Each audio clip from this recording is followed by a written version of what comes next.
지금 우리는 매주마다 하나님이 우리에게 주신 복에 관한 이야기를 좀 나누고 있습니다. 오늘은 창세기 17장에 있는 하나님의 축복을 받을 수 없는 사람에게 내리시는 하나님의 복과 하나님이 마땅히 주어야 될 그 사람에게 내려주시는 복에 어떤 차이가 있는지에 대한 이야기를 오늘 본문을 통하여 좀 보려고 합니다. 교회 안에서 우리끼리는 여러분 정말 하나님의 은혜라고 말할 수 있는 내용들이 많이 있고 하나님의 축복이라고 여겨지는 것들이 많이 있습니다. 그러나 우리끼리는 그 얘기가 통용되고 맞다라고 인정하지만 막상 그것을 들고 세상에 나가면 우리가 자랑하고 또 하나님의 주신 복이라고 여겨졌던 것들이 별로 세상에서는 그렇게 인정되지 못한다는 사실에 우리는 우리 스스로가 위축되는 경향이 있습니다. 세상을 바라보면 여러분 훨씬 잘 사는 사람들이 많습니다. 훨씬 유능한 사람들이 많습니다. 훨씬 권력을 가진 사람들이 많습니다. 훨씬 똑똑한 사람들이 많습니다. 누가 봐도 그들이 훨씬 잘 살고 똑똑하고 유능하고 출세했고 성공한 무리들이 너무나 많습니다. 우리는 어쩌다 한번 보는 경향이 있지만 세상은 널려 있는 것 같고 굉장히 그들은 많이 그런 것들을 소유하고 사는 것 같기 때문에 우리는 도리어 하나님의 복이 교회 안에 있기보다는 신앙의 안에 있기보다는 더 바깥 세상에 더 많다라고 여겨지는 것이 어쩌면 우리들이 갖고 있는 드러내고 말하지 못하고 있지만 솔직한 심정일 수도 있을 것입니다. 그렇기 때문에 우리는 하나님의 복을 말하면서도 우리끼리는 뭔가를 말할 수 있는 신앙적으로 고백할 수 있지만 세상적인 면에서는 자랑도 안 되고 내세움도 안 되고 도리어 기죽게 되어지는 자랑할 수 없는 하나님의 복이라고 말하는 내용들이 너무 많다는 것입니다. 여러분이 잘 아는 여러분 히스기야를 보십시오. 여러분 히스기야가 하나님 앞에 생명을 연장받아 15년을 더 살았습니다. 당시 평균 나이가 얼마인지 모르지만 그가 15년을 더 살게 됐다면 일반적으로 살았던 시대보다는 더 그 사람의 생명이 더 연장되어야 되는 게 맞잖아요. 더 장수해야지만 그가 15년을 더 살은 것이 자랑이 되고 하나님의 복을 받았다고 말할 수 있지만 실질적으로 히스기야는 여러분 54세에 죽습니다. 그의 아들 므낫세는 여러분 정말 성경에서는 굉장히 악한 자였고 사악한 자고 하나님 보시기엔 악밖에 없었던 왕이었습니다. 그런데 그는 무려 유다라는 그 나라에서 가장 오랫동안 권력을 졌던 왕이었습니다. 55년간. 그런 왕이 없었습니다. 우시야가 여러분 오랫동안 정치하고 오랫동안 권력을 잡았지만 52년밖에 안 됩니다. 북쪽과 남쪽을 통틀어도 이 므낫세만큼 권력을 가지고 있었던 사람이 없습니다. 그런데 그의 나이가 여러분 67세에 죽습니다. 그러니까 어떻게 보면 여러분 하나님의 은혜로 생명이 연장됐던 히스기야는 오래 사는 것처럼 15년을 남보다 더 사는 것처럼 여기지만 54세에 죽고 하나님과 무관하게 하나님과 은혜가 없이 하나님의 도움 없이 자기 스스로 살아왔던 그 므낫세는 여러분 67세에 죽습니다. 누가 자랑스러울까요? 누가 복이라고 말할까요? 누가 하나님 앞에 떳떳하게 이게 복이지라고 말할 수 있겠냐는 거죠. 그러니까 우리는 우리가 스스로 하나님의 복됨이라고 말하지만 막상 이 복을 세상에 나가서 펼쳐놓으면 우리가 자랑할 수 있는 게 아니더란 말이죠. 그렇기 때문에 어쩌면 우리는 여러분 세상을 바라보는 거예요. 세상 사람들이 훨씬 잘 사는 것 같아요. 세상 사람들이 훨씬 복이라는 그것을 많이 누리고 있는 것 같아요. 그래서 그들의 삶을 쫓아가고 싶고 그들이 사랑하는 모습을 뭐합니까? 답습하고 싶고 저들이 더 부러울 때가 더 많은 것이 사실인 것입니다.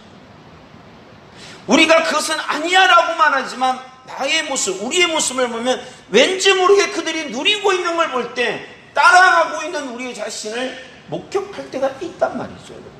그리고 그들의 삶을 동경할 때도 있고요, 여러분. 이런 이야기는 여러분, 이 시대만 있는 것은 결코 아닙니다.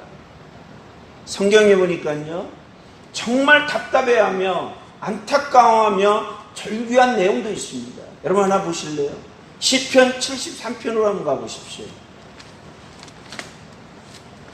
아삽이라는 사람이 이 시편 73편을 기록했는데, 그런 이 73편에서 악인들은 믿지 아니한 사람들을 대표한다고 얘기할 때 저들을 바라보면서 얼마나 안타까워했는지, 얼마나 답답했는지, 얼마나 절규했는지 이렇게 표현하고 있습니다. 여러분 2절을 보시면 나는 거의 넘어질 뻔했답니다. 그냥 이렇게 가다가 삐걱해서 넘어진 게 아닙니다. 내 인생이 흔들리고 있다 이겁니다.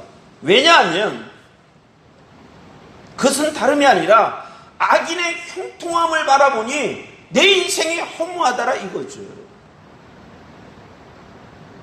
3절을 보면 여러분, 내가 악인의 형통함을 보고 오만한 자들이 질투하였습니다. 그들은 죽을 때도 뭐 없더라고요, 여러분? 고통이 없이 죽더란 말이지. 평생 잘 살았는데, 평생 누리고 살았는데, 근데 죽을 때마저 그들은 선하고 착하고 의롭고 남에게 베풀며 살았던 사람은 도리어 죽을 때 심한 고통 속에서 죽는데, 이 악인들은 죽을 때 고통 없이도 죽는단 말이죠.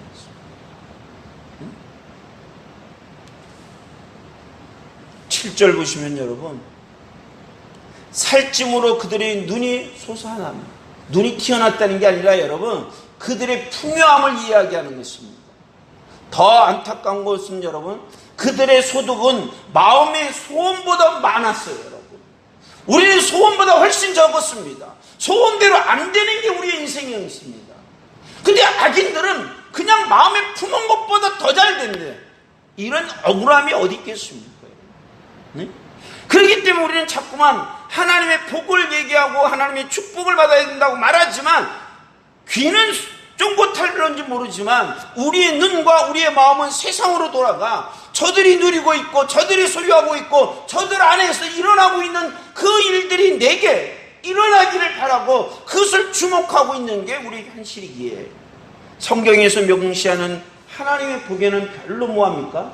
관심이 없을 수 있어요. 주면 좋고 주면 좋고.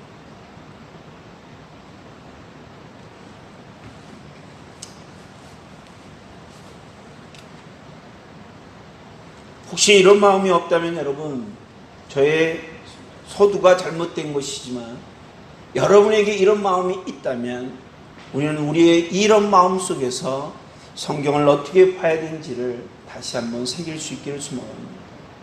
과연 하나님은 하나님의 자녀라고 여겨지는 백성들에게는 하나님의 손길이 멈춰지고 하나님과 상관없이 지향기에 멋대로 살아가는 저 인생 속에는 하나님의 말없이 흠뻑 부어주고 누리고 자신들의 마음의 소망보다 더 잘 되는 삶을 살게 하시는 것이 하나님의 축복함이 그곳에 있느냐, 이렇게 말해야 되냐는 것입니다.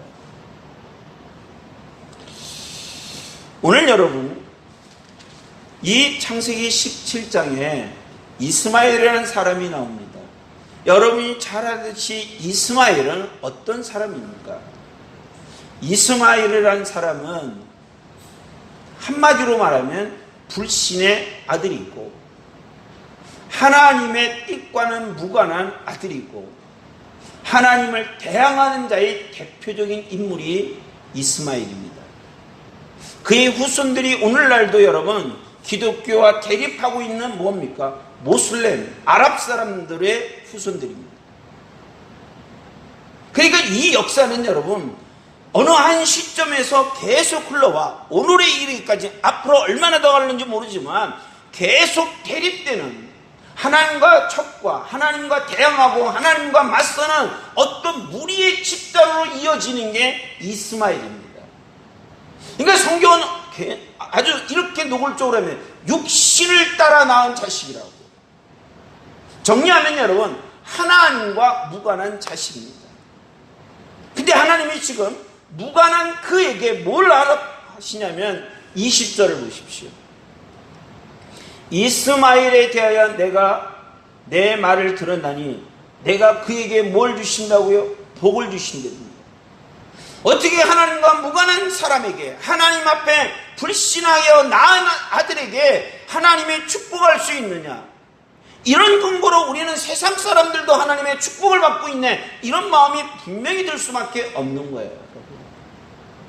근데 하나님이 이 이스마엘에게 대충 주는 게 아닙니다. 여러분, 이 20절을 다시 보십시오. 그에게 복을 주되 그냥 준 게 아니라 매우 크게 주었습니다. 매우 크게. 얼마나 여러분 컸으면 매우 크다란 말을 강조할 거예요. 뿐만 아니라 생육하고 번성할 뿐만 아니라 그들에게는 12두령입니다. 마치 야곱의 자식이 12명인처럼 이스마엘을 통하여 12두령을 통하여 이스라엘과 대항할 수 있는 세력을 주시겠다, 이 얘기예요. 좀 더 보십시오, 여러분. 그의 나라가 그냥 나라가 아니라 큰 나라입니다. 큰 나라. 창세기 25장에 여러분 가보시면 이 이스마엘의 12지파에 대한 이야기가 쭉 나옵니다. 12절 이하에 보면 나중에 한번 찾아보십시오. 그의 후손들이 오늘날의 모슬렘입니다. 아랍 사람들입니다. 얼마나 세력이 번성하고 있습니까? 그러니까 하나님의 축복이 저들을 봐보면 우리보다 훨씬 넓게, 훨씬 풍성하게, 훨씬 자랑스럽게 있다는 것이 사실입니다. 왜 하나님은 하나님과 불신된 그 자식에게는 이만큼 부어주며 하나님의 자녀인 우리와 그 이삭의 출발에서는 그 복이 없느냐라는 답답함이 우리 가운데 생길 수밖에 없는 것입니다. 여러분, 마태복음 5장 45절을 보시면 하나님께서는 예수님이 이렇게 말씀하셨습니다. 하나님께서는 해도 비도 악한 자나 선한 자에게 비추기도 하고 악한 자와 의롭지 않은 자와 의로운 자에게도 비를 내리신다 했습니다. 그러니까 하나님이 믿던 안 믿던 자에게 모두게 베푸시는 은혜가 분명히 있어요. 그러나 오늘 이 이스마엘은 그 보편적인 축복보다는 굉장히 특별하고 매우 개인적인 축복이라 이렇게 간주될 만한 하나님의 축복이죠. 이런 부분을 우리는 어떻게 수용하고 어떻게 받아들여야 되는가에 대한 이야기를 좀 한번 해보겠습니다. 여러분, 자 17장 1절을 가보실래요, 여러분? 우리가 다 읽지는 않았지만 여러분, 17장 안에는 우리 눈에 계속 반복해서 나오는 단어가 있습니다. 여러분 대충 한번 이렇게 훑어만 보세요. 어떤 단어가 이렇게 눈에 띄십니까? 이 안에는 할례를 행하는 장면이 나옵니다. 할례를 행하는 장면은 여러분 뭐 때문에 할례가 나왔습니까? 바로 하나님과 이스라엘 백성들에게 언약을 맺은 사건을 근거로 하기 위한 할례입니다.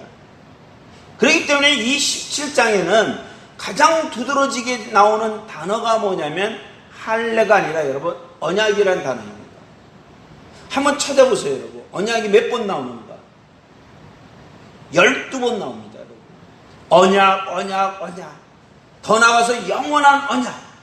이런 말이 반복됩니다. 근데 여러분, 이 17장에서 놀라운 것이 또 하나 있는데, 분명히 하나님은 지금 아브라함과 하나님과의 언약을 맺는 것이고, 언약의 의미가 뭔지는 좀 이따 말씀을 드리겠습니다만, 이 본문 안에 하나님이 그들에게 주시는 또 하나의 선물이 하나 있습니다. 그게 뭐냐면 언약 얘기를 하는 이 가운데 왜 하필이면 아브라함과 사레의 이름을 바꾸느냐 뜻입니다.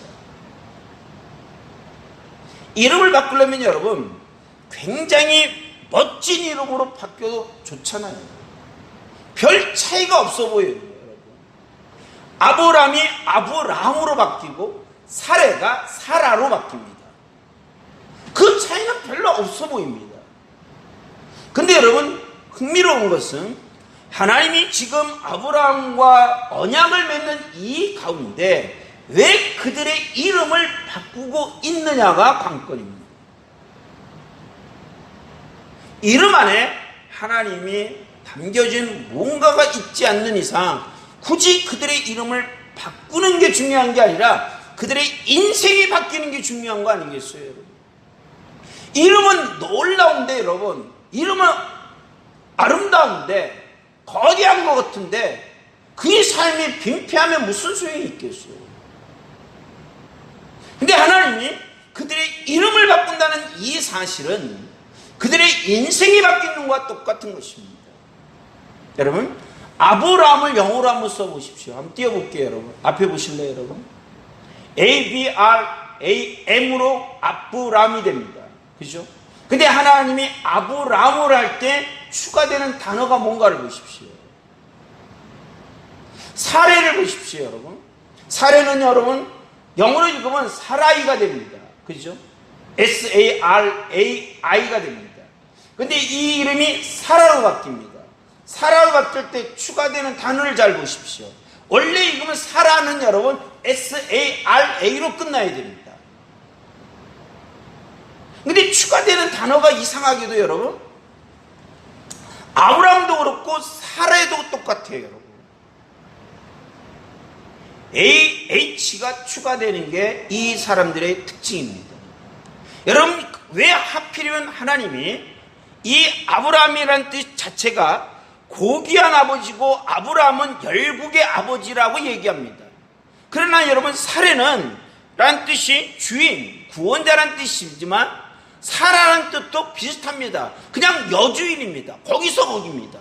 근데도 불구하고 하나님이 그들의 이름에 뭔가를 추가하는 이 단어적인 의미가 뭐냐면 하나님의 그들의 이름을 바꾸실 때에 그들 안에 하나님이 사용하시는 단어를 넣었다, 이 얘기입니다.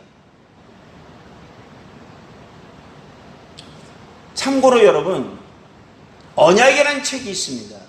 그 언약의 책을 보면 그 안에는 고대 사람들은 누구와의 법을 세울 때, 계약을 할 때 10가지 법을 활용했습니다. 그 중에 하나가 뭐냐면 당사자끼리 서로 계약을 맺을 때 상대의 이름을 내 이름의 넣음으로 인하여 내가 누구와 계약을 맺은 사람인 것을 드러냅니다.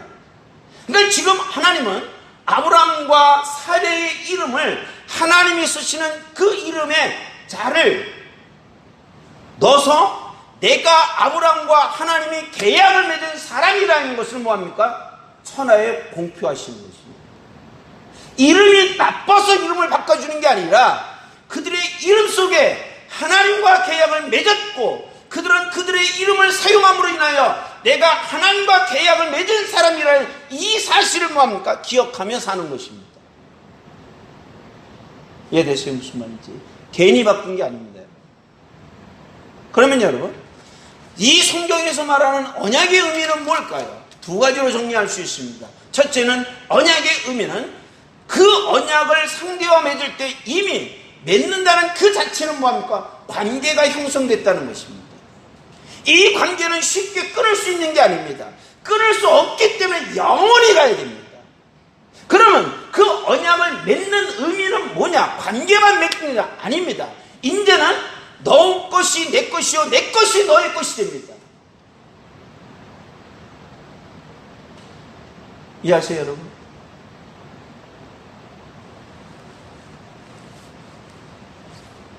두 사람의 모든 것을 공유할 수 있다, 이런 얘기입니다. 근데 여러분, 잘 보시면 하나님이 아브라함이 소유하고 있는 것을 하나님이 사용하실 게 뭐가 있습니까? 아브라함은 하나님이 가지고 있는 모든 것들을 사용할 수 있지만 하나님은 아브라함이 갖고 있는 걸 사용할 게 하나도 없습니다. 그러니까 어떻게 보면 이 계약은 뭡니까? 일방적인 계약이죠. 한쪽은 너무 크게 손해를 보는 거고 한쪽은 너무 크게 혜택을 보는 것입니다. 그런데도 불구하고 하나님은 그 아브라함과 그 사례와 뭐합니까? 계약을 맺는 것입니다. 그렇기 때문에 사례가 90세가 되어 경수가 끊어졌는데도 불구하고 하나님은 그에게 뭘 주는 겁니까? 아이를 낳도록 만드는 것입니다. 왜? 그런 능력이 하나님께 있기 때문에 그에게 그런 능력을 뭐합니까? 주시는 것입니다. 그래서 하나님과 인간이 계약을 맺었다는 이 사실이 너무 중요한 것입니다. 그 계약은 어떤 일정한 기간에서 파괴되거나 상대방이 어떤 면에서 그것을 지키지 못할 때 그것이 붕괴되는 게 아닙니다. 왜냐하면 아브라함과 하나님의 계약을 맺을 때 사인한 사람은 여러분 안타깝게도 아브라함은 사인을 하지 않았습니다. 근데 하나님은 아브라함을 향하여 사인을 하셨습니다. 그 사인의 근거가 어디입니까 여러분? 16장이 나옵니다. 짐승을 잘라냈을 때 그 길을 지나간 사람이 누구예요? 아브라함이 아니라 하나님밖에 없어요. 그러니까 아브라함은 하나님께 향하여 의무가 없지만 하나님은 아브라함을 향하여 뭘 가지고까? 책임과 의무를 가지고 대할 수밖에 없다는 거예요. 놀라운 것이죠. 근데 문제는 뭘까요? 그 언약을 맺은 백성들이 그 사실을 뭔가 망각하고 산다는 것입니다. 그 사실을 좀 보여드릴까요, 여러분? 여러분, 사무엘상 17장으로 가보겠습니다. 제가 띄울게요, 여러분. 자, 이거 보세요. 17장 36절 같이 읽겠습니다. 시작. 주의 종이 사자와 곰도 쳤은즉 살아계시는 하나님의 군대를 모욕한 이 할례받지 않은 블레셋 사람이리이다. 그가 그 짐승의 하나와 같이 되리이다. 이 장면은 여러분 다윗이 골리앗과 상대할 때 나왔던 말입니다. 우리는 다윗이 어떻게 이렇게 용맹스럽고 담대하고 대범하게 골리앗을 대했을까라는 대한 궁금함이 있습니다. 그것을 우리는 이해할 수 없기 때문에 우리는 이렇게 포장을 했습니다. 믿기 때문에, 믿음이 있었기 때문에. 그러나 여러분, 믿음도 뭔가 근거가 있어야 돼요. 근데 지금 다윗이 골리앗을 향하여 어떤 얘기를 하는지 이런 얘기를 합니다. 36절 중간에 보십시오. 주의 종이 사자와 곰을 쳤은즉 살아계신 하나님의 군대를 모욕한 이 할례받지 않은 블레셋 사람이라고 그랬습니다. 여러분, 다윗과 골리앗을 분리하는 중요한 근거가 뭐예요? 곰과 사자와 싸웠던 경험이요? 골리앗은 여러분 사자보다 곰보다 훨씬 많은 전투를 치렀어요. 경험을 얘기하자면 여러분 골리앗이 다윗보다 훨씬 더 많아요. 그는 곰과 사자와는 안 싸웠는지 모르지만 많은 적들과 엄청나게 잘 싸운 용맹한 장수들과 목숨을 걸고 한두 번 싸웠겠냐고요. 그 경험을 앞세운다면 여러분 다윗보다 골리앗이 더 많죠. 그러나 다윗이 여러분 골리앗 앞에 분리하고 있는 중요한 근거가 뭐냐면 할례입니다. 할례가 뭡니까 여러분? 하나님의 자신과 맺어진 언약을 기억했다 이거예요. 골리앗아 너는 언약의 백성이 아니야. 나는 언약의 백성이에요. 근데 안타까운 건 뭡니까? 이스라엘 군인들이 그 안에 있었지만 여러분 그들 모두는 할례를 받았습니다. 할례 받지 않은 이스라엘이 어디 있습니까? 그들은 태어나서 남자들은 8일이 지나면 모두가 의무적으로 할례를 받게 되어 있습니다. 근데 여러분 모두가 할례를 받았지만 할례를 통하여 내가 하나님의 언약을 받은 하나님과 언약을 맺은 백성을 기억하는 사람은 그 순간에 유일하게 한 사람밖에 없었습니다. 다윗입니다. 우리 모두도 하나님과 맺은 언약의 사람입니다. 갈라디아서 4장 여러분 20 몇 절인가요? 28절을 띄워보세요. 같이 읽을까요? 형제들아, 너희는 이삭과 같이 약속의 자녀라. 하나님은 이스마엘에게 복을 줬지만 하나님은 이삭에게 이렇게 말합니다. 나는 이삭과 언약을 맺는다고. 하나님의 축복이 우리에게 중요합니다. 그러나 여러분, 그 축복의 사람이 받게 되기 전에 하나님은 우리를 먼저 언약에 맺은 자임을 우리에게 먼저 상기시키는 것입니다. 중요한 건 뭘까요, 여러분? 언약을 맺었지만 불구하고 우리는 그 언약의 백성임을 뭐한다? 기억하지 못하고 사는 거예요. 마치 골리앗과 싸워야 될 그 이스라엘 민족들이 거기에 내놓은 모든 장수들이 다 있고 할례를 받은 몸들임에도 불구하고 누구도 그것을 기억하며 골리앗을 맞대고 있는 사람이 없더란 말이지. 근데 유일하게 언약을 기억하며 언약을 맺은 자와 맺지 않은 자의 차이가 뭔지, 하나님은 언약을 맺은 백성들을 어떻게 지키고 어떻게 승리하게 하는지를 그 다윗은 고백하더란 말이지. 사실 여러분, 오늘 이 아침에 우리는 하나님의 언약 백성이라는 사실을 기억하십니까? 아닙니다. 우리는 잊고 삽니다. 기억조차도 못합니다. 내가 그 자리에 있었어? 내가 그 백성이야? 그런 혜택이 내게 있어? 그래서 주님은 뭐라고 얘기하신 줄 아십니까, 여러분? 하나 찾아보겠습니다, 여러분. 고린도전서로 가볼게요, 여러분. 11장 25절에 이 장면은 여러분, 우리가 한 달에 한 번씩 가질 때마다 늘 읽었던 뭡니까? 성만찬입니다. 우리는 성만찬이 별것이 아니라고 생각했는지 모릅니다. 근데 성경은 이렇게 말합니다. 여러분, 식후에 또한 그와 같이 잔을 가지시고 이르시되 이 잔은 내 피로 세운 뭐라고요? 새 언약이라고 얘기합니다. 언약을 맺었지만 언약을 맺은 백성임을 기억을 못해요. 그래서 성경은 뭐라고 얘기합니까?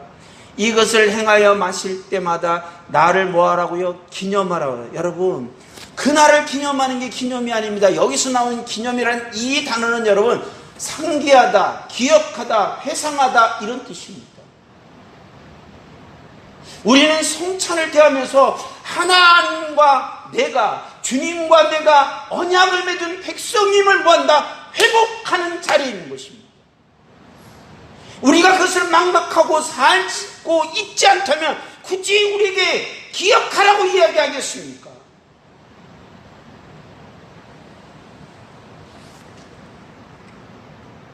사랑하는 여러분, 우리는 하나님의 언약 맺은 이 귀한 백성임에도 불구하고 우리 스스로가 그것을 기억을 못하기 때문에 언약을 맺은 자를 하나님이 책임지고 언약을 맺은 자를 하나님이 보호하고 언약을 맺은 자에게 하나님의 최선을 다해야 된다는 그 하나님의 책임감이 있는 그 자리에서 우리는 아무것도 내세우지를 못합니다. 왜? 우리 스스로가 언약을 맺은 백성임을 기억하지 못하고 인정하지 못하니까.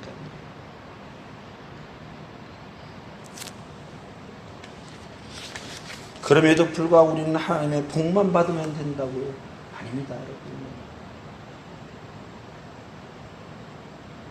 우리에게 하나님의 복이 필요한 것은 맞지만 하나님의 이 언약 맺은 그 모든 관계 때문에 하나님은 우리의 행동과 우리의 행실과 우리의 살아가는 모습이 어떠하든지 하나님은 끝까지 우리를 책임져 주시는 것입니다.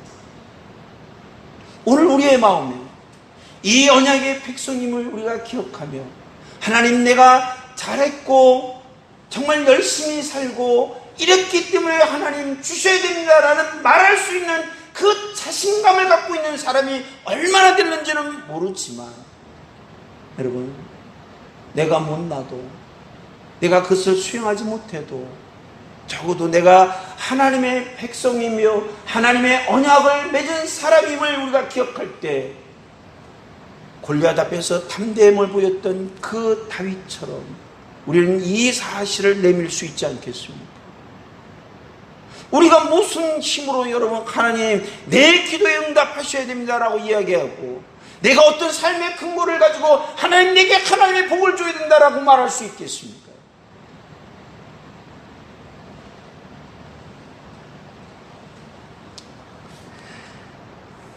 오늘 이 아침에 우리 모두가 이 사실에 대하여 회복되기를 소망합니다. 우리는 언약을 맺은 백성이고 하나님과 언약을 맺은 자녀이고 그것을 기억하고 그것을 내세우고 그것에 의지하고 그것을 인정하고 그것에 의하여 하나님께 말을 할 때 하나님은 그것을 상기하시며 우리를 도우시고 우리를 지키시고 우리를 세우시고 우리를 인도하실 줄 믿습니다. 여러분, 상대가 중요한 게 아닙니다. 상대가 어떤 힘을 가졌느냐가 우리는 관건이 아닙니다. 하나님이 우리를 돕는다는 게 중요한 것입니다. 여러분 마음에 오늘 우리 모두가 다윗의 고백처럼 우리가 하나님의 언약 맺은 이 백성임을 기억하며 어떤 자리, 어떤 순간, 어떤 일 앞에서도 주저없이 그것을 고백하며 내세울 수 있는 귀한 성도님들이 되시기를 주의 이름으로 부탁을 드립니다. 기도하겠습니다. 자비하신 하나님 감사합니다. 하나님과 계약을 맺은 귀한 백성임에도 불구하고 그 언약이 우리에게 어떤 것을 이루신지를 기억하지 못하여 하나님 받고 누려야 될 은혜를 하나님 누리지 못하는 안타까운 인생들이 되지 않도록 은혜를 내려 주옵소서. 누구도 맞서 싸울 수 없었던 현장에서 언약을 기억하며 나섰던 다윗처럼 이 시대에 하나님 이미 우리는 우리 스스로가 이길 수 없다는 사실을 잘 알기에 나가 싸우는 것조차도 두려워할 수밖에 없고 자신의 삶인데도 불구하고 포기할 수밖에 없었던 절망한 그 안타까움에 언약을 기억하며 소망을 가졌던 다윗같이 오늘도 주님의 귀한 백성들이 그 사실을 기억하며 때를 쓰게 하시고 하나님께 부르짖게 하여 주옵시고 하나님의 은혜를 매달리며 소망할 수 있는 심령들이 되게 하여 주옵소서. 하나님은 분명히 그 언약의 책임을 다하실 줄 믿사오니 주여 우리에게 그 은혜를 허락하시고 그 맺음의 역사를 하나님의 책임을 다하시는 은혜를 우리 모두에게 부어주시는 귀한 날들이 되게 하여 주옵소서. 오늘도 주여 그 날을 그 사실을 기억하며 고하게 하셔서 하나님의 그 언약된 백성들로서 마땅히 누려야 되고 마땅히 하나님 얻어야 되고 마땅히 소유해야 될 그 은총으로 삶을 이룰 수 있도록 축복해 주시옵소서. 그 영광과 그 기쁨이 우리 모두에게 임재하심을 간절히 믿사오며 이제는 우리 주 예수 그리스도의 은혜와 아버지 하나님의 크신 사랑하심과 성령의 충만한 은혜가 머릿속의 모든 심령과 가정과 기업 위에 영원토록 임하시기를 간절히 축원드리옵나이다. 아멘.